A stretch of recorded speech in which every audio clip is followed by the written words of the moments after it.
அண்ணன் பேசுகிறேன் அண்ணன். அ இந்த சாட்சி வந்து உங்களுக்காக தான் சொல்றேன்.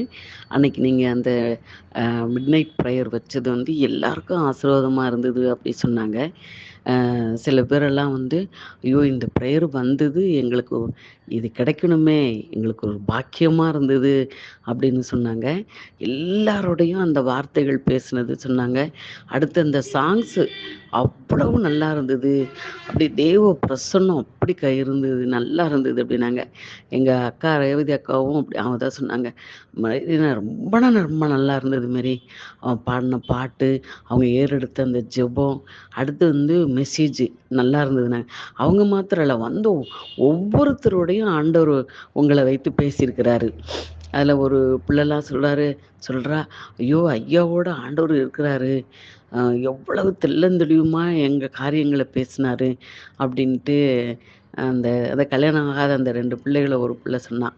அதனால வந்த எல்லாருக்குமே ஆனா எல்லாருக்கும் பிரயோஜனமா இருந்துச்சு. இதில இன்னும் சொல்லப்போனா, நம்ம ஜோசுவா அவங்க அம்மா, அவங்கள சொல்லிட்டு போறாங்க. இத்தனைக்கும் அவங்க ஜீவா பாண்டியன் வீட்ல அட்டெண்ட் பண்ணியிருப்பாங்க. ஆனா அவங்க என்ன சொல்லிட்டு போறாங்கன்னா, மிட்நைட் பிரேயர் வைக்கிறாங்கன்னு எனக்கு மெசேஜ் இதில ஃபோன்ல வந்த உடனே நாங்க யோசிச்சோம். இந்த பிரேயருக்கு போயே ஆகணும்னு நெனச்சோம். இங்க வந்தோம். எங்களுக்கு ரொம்ப நல்லா இருந்தது மெசேஜ் அப்படின்னு சொல்லிட்டு பேசினாங்கண்ணே. எல்லாருக்கும் அ ரொம்ப சந்தோஷமான நாள் அன்னைக்கு.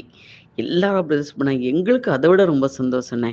அதனால அந்த மிட்நைட் பிரேயர் எங்க வீட்ல நீங்க முதல்ல தொடங்குனதுக்கு ஆண்டவருக்கு தான் நாங்க நன்றி சொல்லணும். இந்த பிரேயர் எப்பவும் தொடர்ந்து நடக்கணும்னு ஜெபிச்சுக்கோங்கண்ணே.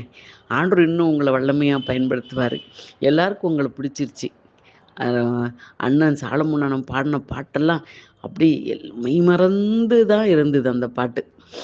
அ நல்லா இருந்தது. பிரேயர் நல்லா இருந்தது. மெசேஜு எனக்கு ரொம்ப பிடிச்சிருந்துச்சுங்கண்ணே. ரொம்ப தேங்க்ஸ் அண்ணே. ஆண்டவர் உங்கள ஆசீர்வதிப்பாரண்ணே.